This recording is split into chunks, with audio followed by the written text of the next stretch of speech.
राम राम राम सीता राम जय जय राम।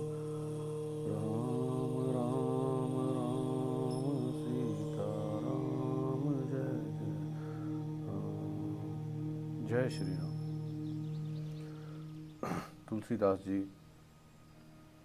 रामचरितमानस के उत्तरकांड में आगे बता रहे हैं कि जैसे काकभुशुंडी जी ने राम कथा सुनाई, उसके बाद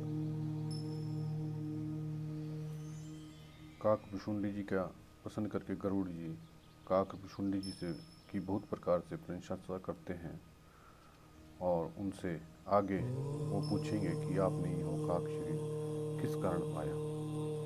ताहि प्रशंसी विविध विधि शीस नाई कर जोई, वचन विनीत सप्रेम मृदु बोले गरुड़ बहोई।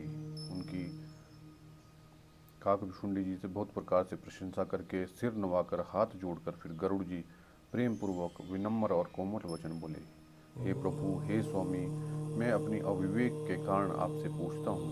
हे कृपा के समुद्र, मुझे अपना निज दास जानकर आदर पूर्वक मेरे प्रश्न का उत्तर दीजिए। आप सब कुछ जानने वाले हैं, तत्वों के ज्ञाता हैं, अंधकार माया से परे, उत्तम बुद्धि से युक्त, सुशील सरल आचरण वाले, ज्ञान वैराग्य और विज्ञान के धाम और रघुनाथ जी के प्रिय दास हैं। आपने यह काक शरीर किस कारण से पाया? हे तात, यह समझाकर मुझसे कहिए। हे स्वामी, हे आकाशगामी, यह सुंदर रामचरित मानस आपने कहाँ पाया, सो कहिए। हे नाथ, मैं शिव से ऐसा सुना कि महाप्रलय में भी आपका नाश नहीं होता और ईश्वर शिव जी कभी मिथ्या वचन नहीं कहते। वह भी मेरे मन में संदेह है, क्योंकि हे नाथ, नाग, पशु, देवता आदि चर अचर जीव और सारा जगत काल का कलेवा है। असंख्य ब्रह्मांडों का नाश करने वाला काल सदा बड़ा ही अनिवार्य है। तुम ही ना व्यापत काल अति कराल, कारण कवन मोही, सो कहु कृपाल ज्ञान प्रभाव की जोग बल। ऐसा वह अत्यंत भयंकर काल आपको नहीं व्यापता, इसका क्या कारण है? हे कृपालु, मुझसे कहिए, यह ज्ञान का प्रभाव है या योग का बल है? हे प्रभु, आपके आश्रम में आते ही मेरा मोह और भ्रम भाग गया, इसका क्या कारण है? हे नाथ, यह सब प्रेम सहित कहिए। हे उमा, गरुड़ जी की वाणी सुनकर काकभुशुंडी जी हर्षित हुए और परम प्रेम से बोले, हे सर्पों के शत्रु, आपकी बुद्धि धन्य है, धन्य है। आपके प्रश्न मुझे बहुत ही प्यारे लगे। आपके प्रेम युक्त सुंदर प्रश्न सुनकर मुझे आपने बहुत से जन्मों की याद आ गई। मैं अपनी सब कथा विस्तार से कहता हूँ। हे तात, आदर सहित मन लगाकर सुनिए। अनेक जप तप यज्ञ शम दम व्रत दान वैराग्य विवेक योग विज्ञान आदि सब का फल श्री रघुनाथ जी के चरणों में प्रेम होना है। इसके बिना कोई कल्याण नहीं पा सकता। मैंने इस शरीर से श्री राम जी की भक्ति प्राप्त की है, इस पर मेरी ममता अधिक है। जिससे अपना कुछ स्वार्थ होता है, उस पर सभी प्रेम करते हैं। हे गरुड़ जी, वेदों में मानी हुई ऐसी नीति है, सज्जन भी कहते हैं कि अपना परम हित जानकर अत्यंत नीच से भी प्रेम करना चाहिए। रेशम के कीड़े से होता है, उससे सुंदर रेशमी वस्त्र बनते हैं। इससे परम अपवित्र कीड़े को सब कोई प्राणों के समान पालते हैं। जीव के लिए सच्चा स्वार्थ नहीं है कि मन वचन और कर्म से श्री राम जी के चरणों में प्रेम हो। वही शरीर पवित्र और सुंदर है जिस शरीर को पाकर रघुनाथ जी का भजन किया जाए। जो श्री राम जी के विमुख है, यदि वह ब्रह्मा जी के समान शरीर भी पा जाए तो भी कवि और पंडित उसकी प्रशंसा नहीं करते। इस शरीर से मेरे हृदय में राम भक्ति उत्पन्न हुई है, इसी से मेरे स्वामी, और यही मुझे परम प्रिय है। मेरा मरण अपनी इच्छा पर है, परंतु फिर भी मैं यह शरीर नहीं छोड़ता, क्योंकि वेदों ने वर्णन किया है कि शरीर के बिना भजन नहीं होता। पहले मुँह ने मेरी बड़ी दुर्दशा की। श्री राम जी से विमुख होकर मैं कभी सुख से नहीं सोया। अनेकों जन्मों में मैंने अनेकों प्रकार के योग, जप, तप, यज्ञ, दान आदि कर्म किए। हे गरुड़ जी, जगत में ऐसी कौन सी योनि है जिसे मैंने बार बार घूमकर जन्म ना लिया हो। हे गोसाई, मैंने सब कर्म करके देख लिए, पर अब इस जन्म की तरह मैं कभी सुखी नहीं हो सकता। हे नाथ, मुझे बहुत से जन्मों की याद है। श्री शिव जी की कृपा से मेरी बुद्धि को मोह ने नहीं घेरा। हे पक्षीराज, सुनिए, अब मैं अपने प्रथम जन्म के चरित्र कहता हूँ, जिसे सुनकर प्रभु के चरणों में प्रीति उत्पन्न होती है, जिससे सब क्लेश मिट जाते हैं। हे प्रभु, पूर्व से एक कल्प में पापों का मूल युग कलयुग था, जिसमें पुरुष और स्त्री सभी अधर्मपरायण और वेद के विरोधी थे। उस कलयुग में मैं अयोध्यापुरी में जाकर शूद्र का शरीर पाकर जमा, मैं मन, वचन और कर्म से शिवजी का सेवक और दूसरे देवताओं की निंदा करने वाला अभिमानी था। मैं धन से के मद से मत वाला, बहुत ही बकवादी और उग्र बुद्धि वाला था। मेरे हृदय में बड़ा भारी दंभ था। यद्यपि मैं रघुनाथ जी की राजधानी में रहता था, तथापि मैंने उस समय उसकी महिमा कुछ भी नहीं जानी। अब मैं अवध में का प्रभाव जाना। वेद, शास्त्र और पुराणों में ऐसा गाया गया है कि किसी भी जन्म में जो कोई आत्मा अयोध्या में बसता है, वो अवश्य ही श्री राम जी के परायण हो जाएगा। अवध का प्रभाव जीव तब जानता है जब हाथ में धनुष धारण करने वाले श्री राम जी उसके हृदय में निवास करते हैं। ये गरुड़ जी, वह कलिकाल बड़ा कठिन था। उसमें सब नर नारी पाप परायण, पापों में लिप्त थे। कलयुग के प्रभाव के पापों ने सब धर्मों को ग्रस लिया था। सदग्रंथ लुप्त हो गए। दम्भियों ने अपनी बुद्धि से कल्पना कर करके भूत से पंथ प्रकट कर दिए। सभी लोग मोह के वश हो गए। शुभ कर्मों को लोभ ने हड़प लिया। हे ज्ञान के भंडार, हे श्री हरि के वाहन, सुनिए, अब मैं कलयुग के कुछ धर्म कहता हूँ। कलयुग में ना वर्ण धर्म रहता है, ना चारों आश्रम रहते हैं। सब पुरुष स्त्री वेद के विरोध में लगे रहते हैं। ब्राह्मण वेदों के बेचने वाले, राजा प्रजा को खा डालने वाले, वेदों की आज्ञा कोई नहीं मानता। जिसको जो अच्छा लगे वही मार्ग है। जो डींग मारता है वही पंडित है। जो मिथ्या आडंबर रचाता है वो और दंभ में रत है, उसी को सब कोई संत कहते हैं। जो दूसरे का धन हरण कर ले वही बुद्धिमान है। जो दंभ करता है वही बड़ा आचारी है। जो झूठ बोलता है और हंसी दिल्लगी करना जानता है, कलयुग में वही गुणवान व्यक्ति कहा जाता है। जो आचारहीन वेद मार्ग को छोड़े हुए हैं, कलयुग में वही ज्ञानी और वही वैराग्यवान है। जिसके बड़े बड़े नख और लंबी लंबी जटाएं हैं, वही कलयुग में प्रसिद्ध तपस्वी हैं। जो अमंगल वेश और अमंगल भूषण धारण करते हैं और भक्ष्य अभक्ष्य सब कुछ खा लेते हैं, वे ही योगी हैं, वे ही सिद्ध हैं और वे ही मनुष्य कलयुग में पूज्य हैं। जिनके आचरण दूसरों का अपकार करने वाले, उन्हीं का बड़ा गौरव होता है। वे ही सम्मान के योग्य होते हैं। जो मन, वचन, कर्म से लबार झूठ बकने वाले हैं, वे ही कलयुग में वक्ता माने जाते हैं।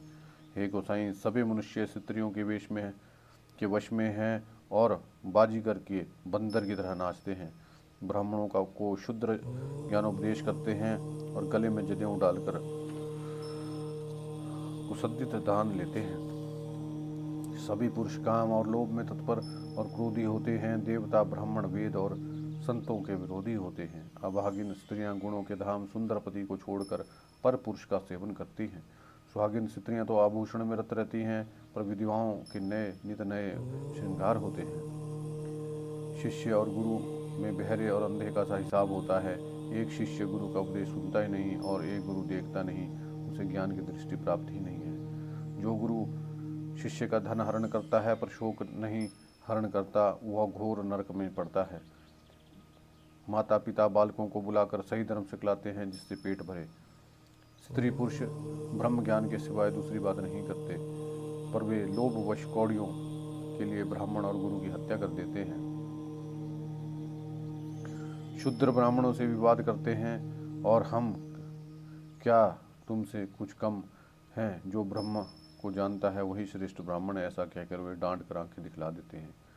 जो पराई स्त्री में आसक्त, कपट करने में चतुर और मोह, द्रोह और ममता में लिपटे हुए, वे ही मनुष्य अभेदवादी ज्ञानी हैं। मैंने उस कलयुग का यह चित्र देखा है। वे स्वयं तो नष्ट हो वही रहते हैं और जो कहीं सन्मार्ग का प्रतिपालन करते हैं उनको भी वे नष्ट कर देते हैं। जो तर्क करके वेद की निंदा करते हैं वे लोग कल्प कल्प भर एक एक नरक में पड़े रहते हैं। तेली, कुम्हार, चंडाल, भील, कोल, कलवार आदि जो वर्ण में नीच हैं, सितरी के मरने पर अथवा घर की संपत्ति नष्ट होने पर सिर मुंडवाकर सन्यासी हो जाते हैं। वे अपने को ब्राह्मणों से पुजवाते हैं और अपने हाथों दोनों लोग नष्ट करते हैं। ब्राह्मण अपढ़, लोभी, कामी, आचारहीन, मूर्ख और नीच जाति के विवाहचारिणी स्त्रियों के स्वामी होते हैं। शूद्र नाना प्रकार के जप तप व्रत करते हैं और ऊंचे आसन पर बैठकर पुराण कहते हैं। सब मनुष्य मनमाना आचरण करते हैं, अपार अनिति का वर्णन नहीं किया जा सकता। कलयुग में सब लोग वर्ण संकर और मर्यादा से युक्त हो गए। वे पाप करते हैं, दुख, भय, रोग, शोक, वियोग पाते हैं। वेद संपत तथा वैराग्य और ज्ञान से युक्त जो हरि भक्ति का मार्ग है, मोहवश मनुष्य उस पर नहीं चलते और अनेकों नए नए पंथों की कल्पना करते हैं। तब सन्यासी बहुत सा धन लगाकर घर सजाते हैं, उनमें वैराग्य नहीं रहता, उसे विषयों ने हर लिया। तपस्वी धनवान हो गए और गृहस्थ दरिद्र। हे तात, कलयुग की लीला कुछ नहीं कही जा सकती। कुलवती और सती स्त्री को पुरुष घर से निकाल देते हैं और अच्छी चाल को छोड़कर घर में दासी को ला रखते हैं। पुत्र अपने माता पिता को तभी तक मानते हैं जब तक स्त्री का मुंह नहीं दिखाई पड़ता। जब से ससुराल प्यारी लगने लगी तब से कुटुंबी शत्रु रूप हो गए। राजा लोग पाप परायण हो गए, उसमें धर्म नहीं रहा। वे प्रजा को नित्य ही दंड करके उसकी विडंबना किया करते हैं। धनी लोग मलिन होने पर भी कुलीन माने जाते हैं। द्विज का चिन्ह जनेऊ मात्र रह गया है। नंगे बदन रहना तपस्वी का। जो वेद पुराणों को नहीं मानते, कलयुग में वे हरि भक्त और संत कहलाते हैं। कवियों के तो झुंड हो गए पर दुनिया में उदार सुनाई नहीं पड़ता। गुण में दोष लगने वाले बहुत हैं पर गुणी कोई भी नहीं है। कलयुग में बार बार अकाल पड़ते हैं, अन्न के बिना सभी लोग दुखी होकर मरते हैं। हे पक्षीराज गरुड़ जी सुनिए, कलयुग में कपट, हठ, दंभ, द्वेष, पाखंड, मान, मोह, काम आदि और मद ब्रह्मांड भर में व्याप्त हो गए हैं। मनुष्य जप तप यज्ञ व्रत दान आदि धर्म तामसी भाव से करने लगे हैं। देवता पृथ्वी पर जल नहीं बरसाते और बोया हुआ अन्न उगता नहीं है। स्त्रियों के बाल ही भूषण हैं और उन्हें भूख बहुत लगती है, अर्थात वे सदा अतृप्त ही रहती हैं। वे धनहीन और बहुत प्रकार की ममता होने के कारण दुखी रहती हैं। वे मूर्ख सुख चाहती हैं पर धर्म में उनका प्रेम नहीं है। बुद्धि थोड़ी है और कठोर है, उसमें कोमल नहीं है। मनुष्य रोगों से पीड़ित है, भोग नहीं है, बिना ही कारण अभिमान और विरोध करते हैं। 10-5 वर्ष का थोड़ा सा जीवन है परंतु घमंड ऐसा है मान लो कल्पांत प्रलय होने तक भी उनका नाश नहीं होगा। कलिकाल ने मनुष्य को बेहाल कर डाला, अस्त व्यस्त कर डाला। कोई बहन बेटी का भी विचार नहीं किया। लोगों में ना संतोष है, ना विवेक है, ना शीलता है। जाति कुजाति सब लोग भीख मांगने वाले हो गए हैं। ईर्ष्या, कड़वे वचन, लालच भरपूर हो रहे हैं। समता चली गई है। सब लोग वियोग और विशेष शोक से मरे पड़े हैं। वर्णाश्रम धर्म के आचरण नष्ट हो गए हैं। इंद्रियों का दमन, दान, दया, समझदारी किसी में नहीं रही। मूर्खता और दूसरों को ठगना बहुत अधिक बढ़ गया है। स्त्री पुरुष सभी शरीर के ही पालन पोषण में लगे रहते हैं। जो पराई निंदा करने वाले हैं जगत में वे ही फैले हैं। हे सर्पों के शत्रु गरुड़ जी सुनिए, कली काल पाप और आवरणों का घर है, परंतु कलयुग में एक भी गुण भी बड़ा है, उसमें बिना ही परिश्रम भव बंधन से छुटकारा मिल जाता है। सतयुग, त्रेता और द्वापर में तो गति पूजा यज्ञ योग से ही प्राप्ति होती है। वही गति कलयुग में लोग केवल भगवान के नाम से पा जाते हैं। सतयुग में सभी योगी और विज्ञानी होते हैं। हरि का ध्यान करने वाले सब प्राणी भवसागर से तर जाते हैं। त्रेता में मनुष्य अनेक प्रकार के यज्ञ करते हैं और सब कर्मों को प्रभु के समर्पण करके भवसागर से पार हो जाते हैं। द्वापर में श्री रघुनाथ जी की चरणों की पूजा करके संसार से तर जाते हैं, दूसरा कोई उपाय नहीं। और कलयुग में तो केवल हरि के गुण गाथाओं का गान करने से ही मनुष्य भवसागर की था पा जाते हैं। कलयुग में ना तो योग है और यज्ञ है और ना ही ज्ञान है। श्री राम जी का गुणगान ही एकमात्र आचार है। अतएव सारे भरोसे त्याग कर जो श्री राम जी को भजता है और प्रेम सहित उनके गुणों का समूह को गाता है, वही भवसागर से तर जाता है, इसमें कोई संदेह नहीं है। नाम का प्रताप कलयुग में प्रत्यक्ष है। कलयुग का एक पवित्र प्रताप महिमा है, और मानसिक पुण्य तो होते ही हैं पर पाप नहीं होते। यदि मनुष्य विश्वास करे तो कलयुग के समान कोई दूसरा युग नहीं है, क्योंकि इस युग में श्री राम जी के निर्मल गुण समूहों को गाकर मनुष्य बिना ही परिश्रम संसार रूपी समुद्र से तर जाता है। धर्म के चारों आचरण सत्य, दया, तप और दान प्रसिद्ध हैं। इसमें कलयुग में एक चरण ही प्रधान है, दान। जिस किसी प्रकार से भी दिए जाने पे दान कल्याण ही करता है। श्री राम जी की माया से प्रेरित होकर सबके हृदयों में सभी युगों के धर्म नित्य रहते हैं। शुद्ध सत्य गुण, समता, विज्ञान और मन का प्रसन्न होना, ये सतयुग का प्रभाव जाने। सतगुण अधिक हो, रजोगुण हो, कर्मों में प्रीति हो, सब प्रकार से सुख हो, यह त्रेता का धर्म है। रजोगुण बहुत हो, सतगुण बहुत थोड़ा हो, कुछ तमोगुण हो, मन में हर्ष और भय हो, ये द्वापर का धर्म है। तमोगुण बहुत हो, रजोगुण थोड़ा हो, चारों ओर बैर विरोध हो, ये कलयुग का प्रभाव है। पंडित लोग युगों के धर्म को मन में जान पहचान कर अधर्म छोड़कर धर्म में प्रीति करते हैं। जिसका श्री रघुनाथ जी के चरणों में अत्यंत प्रेम है, उसको काल धर्म युग धर्म नहीं व्यापते। हे पक्षीराज, नट का किया हुआ कपट चरित्र इंद्रजाल देखने से बालों के लिए किया हुआ बिगड़ दुर्मम बड़ा विकट होता है, और नट के सेवक जुम्बूरे को उसकी माया नहीं व्यापती। श्री हरि की माया द्वारा रचे हुए दोष और गुण हरि के भजन बिना नहीं जाने जाते। मन में ऐसा विचार कर सभी कामनाओं को छोड़कर निष्काम भाव से श्री राम जी का भजन करना चाहिए। हे पक्षीराज, उस कलिकाल में मैं बहुत वर्षों तक अयोध्या में रहा। एक बार वहाँ अकाल पड़ गया, तब मैं विपत्ति के मारे विदेश चला गया। हे सर्पों के शत्रु गरुड़ जी, सुनिए, मैं दीन, मलिन, दरिद्र और दुखी होकर उज्जैन गया। वहाँ कुछ काल बीत जाने पर कुछ संपत्ति पाकर मैं वहीं भगवान शंकर की आराधना करने लगा। एक ब्राह्मण वेद विधि से सदा ईश्वर की पूजा करते थे और दूसरा कोई काम न था। वे परम साधु और परमार्थ के ज्ञाता थे। वे शंभु के उपासक थे, पर श्री हरि जी के निंदा करने वाले ना थे। मैं कपटपूर्वक उनकी सेवा करता। ब्राह्मण बड़े ही दयालु और नीति के घर थे। हे स्वामी, बाहर से नम्र देखकर ब्राह्मण मुझे पुत्र की भांति मानकर पढ़ाते थे। उन ब्राह्मण श्रेष्ठ ने मुझे शिव का मंत्र दिया और अनेकों प्रकार शुभ उपदेश किए। मैं शिव जी के मंदिर में जाकर मंत्र जपता। मेरे हृदय में दंभ और अहंकार बढ़ गया। मैं दुष्ट, नीच जाति और पापमयी मलिन बुद्धि वाला, मोह के वश श्री हरि के भक्तों और द्विजों को देखते ही जल उठता और विष्णु भगवान से द्रोह करता था। गुरु जी मेरे आचरण देखकर दुखी थे। वे मुझे नित्य ही भली भांति समझाते, पर मैं कुछ नहीं समझता। उल्टे ही अत्यंत क्रोध उत्पन्न होता। दंभी को कभी नीति अच्छी लगती है क्या? एक बार गुरुजी ने मुझे बुलाकर बहुत प्रकार से परमार्थ नीति की शिक्षा दी कि हे पुत्र, शिव जी की सेवा का फल यही है कि श्री राम जी के चरणों में प्रगाढ़ भक्ति हो। हे तात, शिव जी और ब्रह्मा जी भी श्री राम जी को भजते हैं। नीच मनुष्य की तो बात ही कितनी है। ब्रह्मा जी और शिव जी जिनके चरणों के प्रेमी हैं, अरे अभागे, उनसे द्रोह करके तू सुख जाता है। गुरु जी ने शिव जी को हरि का सेवक कहा। यह सुनकर पक्षीराज मेरा हृदय जल उठा। नीच जाति का मैं विद्या पाकर ऐसा हो गया जैसे दूध पिलाने से सांप। अभिमानी, कुटिल, दुर्भाग्य और कुजाति में दिन प्रतिदिन गुरु से द्रोह करता।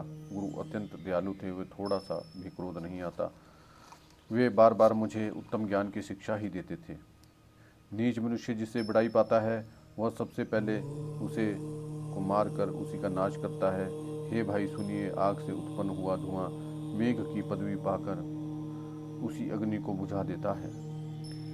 धूल रास्ते में निरादर से पड़ी रहती है और सदा सब के लातों को मार सहती है, पर जब अब पवन उसे उड़ाती है तो सबसे पहले उस पवन को भर देती है, फिर राजाओं के नेत्रों और किरीटों पर पड़ती है। हे पक्षीराज गरुड़ जी, सुनिए, ऐसी बात समझकर बुद्धिमान लोग नीच का सत्संग नहीं करते। कवि और पंडित ऐसी नीति कहते हैं कि दुष्ट से न कलह अच्छा है, न प्रेम ही अच्छा है। हे गोसाई, उससे तो सदा उदासीन ही रहना चाहिए। दुष्ट को कुत्ते की तरह दूर से ही त्याग देना चाहिए। मैं दुष्ट था, हृदय में कपट और कुटिलता भरी थी। गुरुजी हित की बात करते थे पर मुझे सुहाती नहीं थी। एक दिन मैं शिव के मंदिर में शिव नाम का जाप कर रहा था। उसी समय गुरुजी वहाँ पे आए और अभिमान के मारे मैंने उठकर उनको प्रणाम नहीं किया। गुरुजी दयालु थे, मेरा दोष देखकर भी उन्होंने कुछ नहीं कहा। उनके हृदय में लेश मात्र भी क्रोध नहीं हुआ। पर गुरु का अपमान बहुत बड़ा पाप है, अतः महादेव जी उसे सहन नहीं कर सके। मंदिर में आकाशवाणी हुई कि अरे हत भाग्य मूर्ख अभिमानी, यद्यपि तेरे गुरु को क्रोध नहीं है, वे अत्यंत कृपालु चित्त के हैं, उन्हें पूर्ण तथा यथार्थ ज्ञान है, तो भी हे मूर्ख, तुझको मैं श्राप देता हूँ, क्योंकि नीति का विरोध मुझे अच्छा नहीं लगा। अरे दुष्ट, यदि मैं तुझे दंड ना दूं तो मेरा वेद मार्ग ही भ्रष्ट हो जाए। जो मूर्ख गुरु से ईर्ष्या करता है वे करोड़ों युगों तक रौरव नरक में पड़े रहते हैं। फिर वे तीर्थ पशु पक्षी आदि योनियों में शरीर धारण करते हैं और 10,000 जन्मों तक दुख पाते हैं। अरे पापी, तू गुरु के समान अजय घर की भांति बैठ रहा है। अरे दुष्ट, तेरी बुद्धि पाप से ढक गई है, तू सर्प हो जा। अरे अधम से भी अधम, इस अधोगति को सर्प की नीची योनि को पाकर किसी बड़े पेड़ के खोल में जाकर रहे। शिव जी का भयानक श्राप सुनकर गुरुजी ने हाहाकार किया। मुझे कांपता हुआ देखकर उनके हृदय में बड़ा संताप उत्पन्न हुआ। प्रेम सहित दंडवत करके वे ब्राह्मण श्री शिव जी के सामने हाथ जोड़कर मेरी भयंकर गति का विचार करके गदगद वाणी से विनती करने लगे।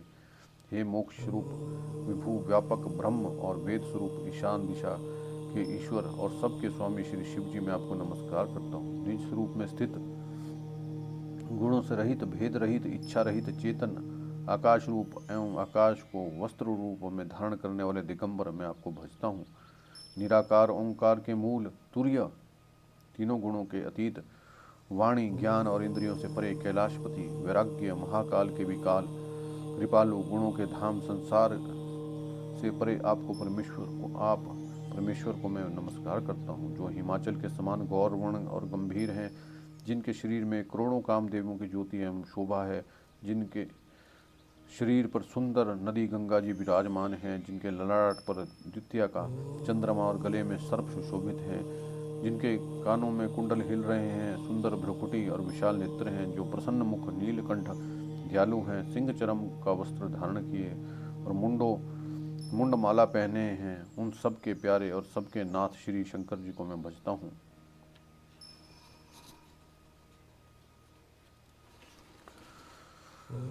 प्रचंड श्रेष्ठ तेज रूपी परमेश्वर, अखंड अजन्मा, करोड़ों सूर्यों के समान प्रकाश, तीनों प्रकार के शूलों को निर्मूल करने वाले, हाथ में त्रिशूल धारण किए, भाव द्वारा प्रेम प्राप्त होने वाले भवानी के पति श्री शंकर जी को मैं भजता हूँ। कलाओं से परे कल्याण स्वरूप, कल्प का अंत करने वाले, सज्जनों को सदा आनंद देने वाले, त्रिपुर के शत्रु, सच्चिदानंद घन, मोह को हरने वाले, मन को मथ डालने वाले कामदेव के शत्रु, हे प्रभु प्रसन्न होजिए। जब तक पार्वती के पति आपके चरण कमलों को मनुष्य नहीं भजते, तब तक उन्हें ना तो यही लोक और परलोक में सुख शांति मिलती है, ना उनके तापों का नाश होता है। अतः समस्त जीवों के अंदर हृदय में निवास करने वाले प्रभु प्रसन्न होइए। मैं ना तो योग जानता हूँ, ना जप और ना ही पूजा। हे शंभा, मैं तो सर्वदा आपको ही नमस्कार करता हूँ। हे प्रभु, बुढ़ापा, जन्म और दुख समूहों को जलते हुए मुझे दुखी की दुख से रक्षा कीजिए। हे ईश्वर, हे शंभु, आपको नमस्कार करता हूँ। भगवान रुद्र की स्तुति का यह अष्टक उन शंकर जी की तुष्टि प्रसन्नता के लिए ब्राह्मण द्वारा कहा गया। जो मनुष्य इसे भक्तिपूर्वक पढ़ते हैं उन पर भगवान शंकर बड़े प्रसन्न होते हैं। सर्वज्ञ शिव जी ने विनती सुनी और ब्राह्मण का प्रेम देखा। तब मंदिर में आकाशवाणी हुई कि हे द्विज श्रेष्ठ, वर मांगो। ब्राह्मण ने कहा, हे प्रभु, यदि आप मुझ पर प्रसन्न है तो हे नाथ, इस दीन पर अपना स्नेह है, जो पहले अपने चरणों की भक्ति देखकर फिर दूसरा वर दीजिए। हे प्रभु, यह अज्ञानी जीव आपकी माया के वश होकर निरंतर भूला फिरता है। हे कृपा के समुद्र भगवान, इस पर क्रोध ना कीजिए। हे दिनों पर दया करने वाले शंकर, इस पर कृपालु होइए, कृपा कीजिए, जिससे हे नाथ थोड़े समय पर इस पर शाप के बाद अनुग्रह, आपकी शाप से मुक्ति हो जाए। हे कृपा निधान अब वही कीजिए जिससे इसका परम कल्याण हो। दूसरे के हित से सनी हुई ब्राह्मण की वाणी सुन फिर आकाशवाणी हुई, एवं वस्तु ऐसा ही हो।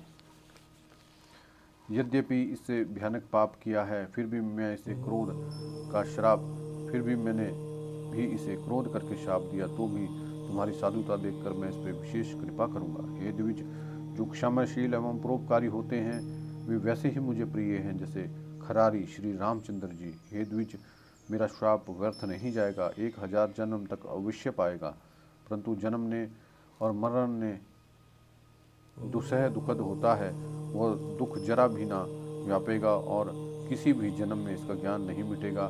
हे श्रुद्ध, मेरा प्रमाणिक सत्य सुन, वचन सुन। प्रथम तेरा जन्म श्री रघुनाथपुरी में हुआ है, फिर तूने मेरी सेवा में मन लगाया है। पुरी के प्रभाव और मेरी कृपा से तेरे हृदय में राम भक्ति उत्पन्न होगी। हे भाई, मेरा सत्य वचन सुन। द्विजों की सेवा ही भगवान को प्रसन्न करने वाला व्रत है। अब कभी किसी ब्राह्मण का अपमान न करना, संतों को अनंत श्री भगवान ही के समान जानना। इंद्र के वज्र, मेरी विशाल त्रिशूल, काल के दंड और श्री हरि के विकराल चक्र के मारे भी जो नहीं मरता, वह भी विद्रोह रूपी अग्नि से भस्म हो जाता है। ऐसा विवेक मन में रखना, फिर भी तुम्हारे लिए जगत में कुछ भी दुर्लभ ना होगा। मेरा एक और भी आशीर्वाद है कि तुम्हारी सर्वत्र अबाध गति होगी। तुम जहाँ जाना चाहोगे वहीं बिना रोक टोक के जा सकोगे। आकाशवाणी के द्वारा शिव के वचन सुनकर गरुड़ जी हर्षित होकर ऐसा ही हाँ शिव जी के वचन सुनकर गुरु जी हर्षित होकर ऐसा ही हाँ यह कहकर मुझे भूत समझाकर शिव जी के चरणों को हृदय में रखकर अपने घर गए। काल की प्रेरणा से मैं विंध्याचल में जाकर सर्प हुआ। कुछ काल बीतने पे बिना ही कष्ट के मैंने वह शरीर त्याग दिया। हे हरिवान, मैं जो भी शरीर धारण करता वो बिना ही परिश्रम के वैसे ही सुखपूर्वक त्याग देता जैसे मनुष्य पुराना वस्त्र त्याग देता है और नया पहन लेता है। शिव जी ने वेद का मर्यादा की रक्षा की और मेरा क्लेश भी नहीं पाया, मैंने क्लेश भी नहीं पाया। इस प्रकार पक्षीराज मैंने बहुत से शरीर धारण किए पर मेरा ज्ञान नहीं गया।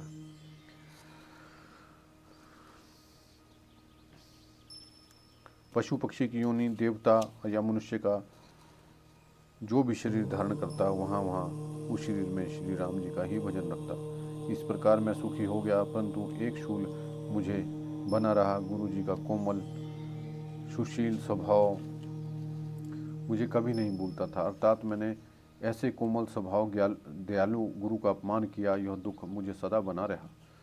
मैंने अंतिम शरीर ब्राह्मण का पाया जिसे पुराण और वेद देवताओं को भी दुर्लभ बताते हैं। मैंने वहाँ ब्राह्मण शरीर में भी बालकों में मिलकर खेलता और जो श्री रघुनाथ जी की लीलाएं किया करता। सियाना हो जाने पर पिता मुझे पढ़ाने लगे। मैं सुनता, समझता और विचारता, पर मुझे पढ़ना अच्छा नहीं लगता था। मेरे मन से सारी वासनाएं भाग गई, केवल श्री राम जी के चरणों में ही लग गई। हे गरुड़ जी, कहिए ऐसा कौन अभागा होगा जो कामधेनु को छोड़कर गधी की सेवा करे। प्रेम में मगन रहने के कारण मुझे कुछ नहीं सूझता। पिताजी पढ़ा पढ़ा कर हार गए। जब पिता माता कालवश हो गए, मर गए, तब मैंने भक्तों की रक्षा करने वाले श्री राम जी का भजन करने के लिए वन में चला गया। वन में जहाँ जहाँ मुनीश्वर के आश्रम पाता वहाँ वहाँ जाकर मैं सिर नवाता। हे गरुड़ जी, मैं श्री राम जी के गुणों की कथाएं पूछता, वे कहते मैं हर्षित होकर सुनता। इस प्रकार मैं सदा सर्वदा श्री हरि जी के गुणानुवाद सुनता फिरता। शिव जी की कृपा से मेरी सर्वत्र अबाध गति थी, अर्थात मैं जहाँ चाहता वहीं जा सकता था।